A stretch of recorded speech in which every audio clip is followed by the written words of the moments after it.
नमस्कार, मैं हूं एस.के. मालवी और आप देख रहे हैं S24। S24 में बहुत बहुत स्वागत है। आज की बैठक राष्ट्रीय पंचायत संघ की हम लोगों की कार्यकारिणी की और जिलाध्यक्षों की बैठक थी और हम लोगों ने ठाना है कि पंचायती राज फिर से वापस लाना है। हम लोगों की पंचायती राज को जो 2004 के पहले हमें अधिकार थे, 18 विभाग हमारे नियंत्रण में आते थे, हम गांव गरीब की मदद करते थे। आज वो समस्त अधिकार हमारे छीने गए हैं। आज हम लोग 1 रुपए किस गरीब की किसी जनता की मदद नहीं कर पा रहे हैं, न तो बजट दिया जा रहा है और जिला सीईओ के माध्यम से सरपंचों पे धारा 40 की धमकी दे करके, कई सरपंचों पे धारा 40 की नोटिस दे करके, सत्ताधारी विधायक सांसद के प्रभाव में आकर के पूरे पंचायती राज को नष्ट किया जा रहा है। उसकी लड़ाई हम लोग लड़ने का निर्णय कर रहे हैं। यदि सरकार ने 15-20 दिन के अंदर हम लोगों की मांग नहीं मानी तो हमारे प्रदेश अध्यक्ष राजवीर सिंह तोमर के नेतृत्व में और हमारे जितने जिलाध्यक्ष आए हैं सब लोग राज्यपाल महोदय को ज्ञापन देंगे और 15 दिन में यदि मांग पूरी नहीं हुई तो न्यायपालिका के शरण में जाकर सरकार से जवाब लेंगे। ये हम लोगों ने आज निर्णय लिया है। अभी क्या समस्याएं आ रही काम करने की? आप पूछ रहे हैं समस्या आ रही है। हमारे पंचायती राज अधिनियम में जितने हमको अधिकार थे सभी अधिकारों की कटौती कर दी गई है। हमारे पास कोई अधिकार नहीं है, सिर्फ हम लोग नाम मात्र के सरपंच हैं। जिस जनता ने हमें चुनाव जिताया है आज उसके सामने हम लोग अपना चेहरा दिखाने लायक नहीं बचे हैं। इससे बड़े दुख की बात क्या हो सकती है। और आगामी रणनीति भी आज की बैठक में जो आगामी रणनीति तय की गई है, तो सबसे पहले तो हम लोग 21 अगस्त को प्रत्येक जिले में कलेक्टर को मुख्यमंत्री के नाम से ज्ञापन सौंपा जाएगा और उसी में एक प्रस्ताव बनेगा जिससे हम हाई कोर्ट में, उच्च न्यायालय में एक याचिका दायर करेंगे। ये आज तय किया गया है क्योंकि मुख्यमंत्री सुनने को तैयार नहीं है। वो तो सिर्फ भ्रष्टाचारी में लगा है। मंत्री अपनी मनमानी कर रहा है लूट के लिए। पंचायती राज व्यवस्था खत्म करके आरईएस को हर काम दे दिया है, जो पैसा गवर्नमेंट के कर्मचारियों से लेता है और सरपंच को धमकाता है। इसलिए अब हमें न्याय की शरण में जाना पड़ेगा। प्रहलाद पटेल का क्या कहना है? प्रहलाद पटेल तो खुद ही चोर है, बहुत बड़ा चोर है। इतना बड़ा चोर है मैंने पहली बार मंत्रिमंडल में देखा है जो पंचायती राज के खिलाफ है। लेकिन ये जब विपक्ष में बैठा होता था तब बोलता था कि गांव में हम विकास करेंगे। क्या गांव में विकास करेगा? आज पूरी निधि की निधि खा जाता है और कमीशन ले रहा है। 20% उसके कर्मचारी ले रहे हैं, मंत्रालय या विभाग में ले रहे हैं। कमीशन चल रहा है अभी 20% कमीशन लेके काम दिया जा रहा है। हाल बोल देता है। इसकी बात का, जिसकी बात का धनी नहीं रहता ये मंत्री, उसके बाप का भी नहीं पता रहता है। उसके बाप का नहीं पता है, उसकी तो संतानें साले मरेंगी क्योंकि इसने सारी जनता को दुखी किया है। इसलिए गांव की जनता को दुखी किया है। इसकी नाट हो जाएगी जो हमारे गांव की भाषा में बोलते थे। जय इसका लड़का ले रहा है, ये मंत्री खुद ले रहा है, इसके कर्मचारी ले रहे हैं। कभी कहता है सामुदायिक भवन देंगे, कभी कहता है पंचायत भवन देंगे, कभी कहता है गांव की विकास करेंगे। कुछ भी बोलता रहता है, पूरी की पूरी निधि खा जाता है।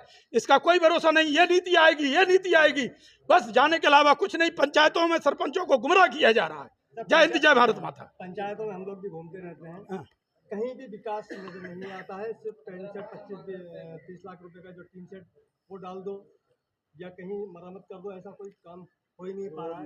क्या वजह से? अरे तो ये 20% कमीशन ये ले रहा है, 20% प्रशासन ले रहा है, 60% कमीशन, 50% देने के बाद कहाँ से विकास करेंगे? सरपंच कहाँ से करेगा? धारा 40 का नोटिस दे दिया जाता है और जो सरपंच को तो हटा दिया जाता है जो जनप्रतिनिधि है, और उन सभी जनपद सीईओ उनको क्यों नहीं टर्मिनेट किया जाता है? क्योंकि उनसे 20-20 लाख रुपए लेता है ये प्रहलाद पटेल, ये मंत्री और मुख्यमंत्री। मैंने एक बार इनको खुलेआम बोला, इनको कई आदेश दिखाए जो पंचायती नियम में नहीं है, उसके बावजूद नियम निकाल के कहा कि आप 20-20 लाख रुपए लेते, दिखावा कर देते। बस मैं अभी सस्पेंड करता हूँ, तीसरे दिन बहाल होके जाते हैं वो अधिकारी। तो ये भ्रष्टाचारी नहीं, ये बात का धनी नहीं है। जय हिंद, जय भारत माता। सबसे बड़ी बात यह है कि हमें जनता ने चुना है। आप बात समझिए, जनता जो काम हम पे मांगेगी हम उसी को तो करेंगे। ये यहाँ से आदेश बना के भेज देते हैं, टाइट एंड टाइट करके हमें इतना टाइट कर देते हैं कि हम खुद टाइट हो जाते हैं। उस टाइट में हम जनता की सुन नहीं पा रहे। ये अपनी मजबूरी अपनी यहाँ बता के कि ये आदेश वो आदेश। मेरी बात सुनिए, जनता पहले क्या होता था पंचायती राज में, जो जनता मांगती थी, जो जरूरत थी ग्राम पंचायत में, वो अधिकार सरपंचों के थे।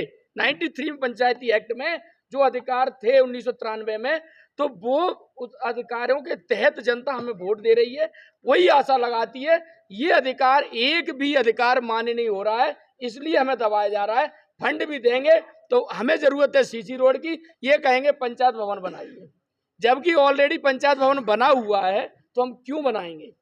फिर कहते हैं ये तुम बिल्डिंग चाहिए, हमें बिल्डिंग दिखेगी, सीसी रोड दिखेगी नहीं। अरे तुम तो अपना प्रचार बिल्डिंग से कर लोगे, लेकिन हमें जनता अगली बार सरपंच कहाँ से चुनेगी? उनको चाहिए उनकी रास्ता साफ हो, नाली साफ हो, खेत की जरूरत है, उनको बगीचा की जरूरत है, तो वो जनता अपने हिसाब से मांगेगी। हमें कायदे से सीसी रोड है, सुदूर संपर्क रोड है, जो गांव से कस्बे से जोड़ती थी, पुरा पट्टे हैं जो उनको जोड़ा जाता था, वो सारी बंद कर दी। अरे तुम तो फुल फॉर्म में आए हो, फुल फॉर्म में आए तो फुल तरीके से काम करो। माननीय शिवराज सिंह जी ने पहले सुदूर संपर्क दो हर पंचायत को अलाउ रहता था हर समय, 2 पूरी हो गई, उसके बाद 2 फिर ले लो। मैं पिछले कार्यकाल में भी सरपंच रहा हूँ, इस बार भी हूँ, तो मान के चलिए हम देख रहे हैं पिछले कार्यकाल की तुलना में इस बार कितना प्रताड़ित हो जा रहा है। जो सारे सरपंच प्रताड़ित हो रहे हैं, एक मैं नहीं हो रहा हूँ। तो ये मान के चलिए कुछ बोल पा रहे हैं हम लोग, कुछ बोल नहीं पा रहे, क्योंकि आधे से ज्यादा हम सत्ता में हैं, सत्ता के साथ है। कुछ ना कुछ पद हमें पकड़ा दिया है झुंझुना, उस झुंझुना को लिए हम घूम रहे हैं, हम जनता की नहीं सुन पा रहे। इसका जवाब हमें जनता देगी, लेकिन फिर हम आपको 27 में हम भी आपको देंगे, इसका जवाब हम सरकार को देंगे। हमारे जिला अध्यक्ष हैं, कुछ हमारे जिला ब्लॉक अध्यक्ष भी हैं, तो हमने ये निर्णय किया है कि ऐसे लड़ाई को अपन तरीके से लड़ेंगे। हम 21 तारीख को सभी लोग जिला मुख्यालय पे, जैसे 6 ब्लॉक 7 ब्लॉक एक जिले में आते हैं, सारे लोग इकट्ठा होके हम जिले पे जाके माननीय कलेक्टर महोदय को ज्ञापन देंगे, वो सीएम साहब के नाम से रहेगा। उसके बाद भी अगर वो लोग नहीं मानेंगे, उसके बाद हम न्यायपालिका का दरवाजा खटखटाएंगे, और हम उसके बाद भी हमारी निरंतर ये प्रयास, ये हमारी टीम का प्रयास पूरा रहेगा। मध्य प्रदेश सरपंच जितने साथी है 23,000, वो सारे हमारे साथ हैं। भले ही हमारे साथ यहाँ नहीं है, लेकिन हमारा पीछे से बल उनका है। हम जाके भोपाल की सड़कों पे आंदोलन भी करेंगे, ज्ञापन भी देंगे, धरना भी देंगे, और जेल भरो आंदोलन भी करेंगे। अगर हमारी मांगे नहीं मानी गई, हमारे पास मात्र 2 साल बची हैं। 2 साल में अगर जनता को हम खुश नहीं कर पाए, जनता हमें वोट नहीं देगी, फिर हम आपको भी नहीं जीतने देंगे, ये वादा है पक्का। नमस्कार, आज के लिए इतना ही। हम मिलेंगे कल फिर एक बड़ी खबर के साथ। हमारे चैनल को लाइक, शेयर और सब्सक्राइब कीजिए, ताकि आप तक खबरें पहुंचती रहे। नमस्कार।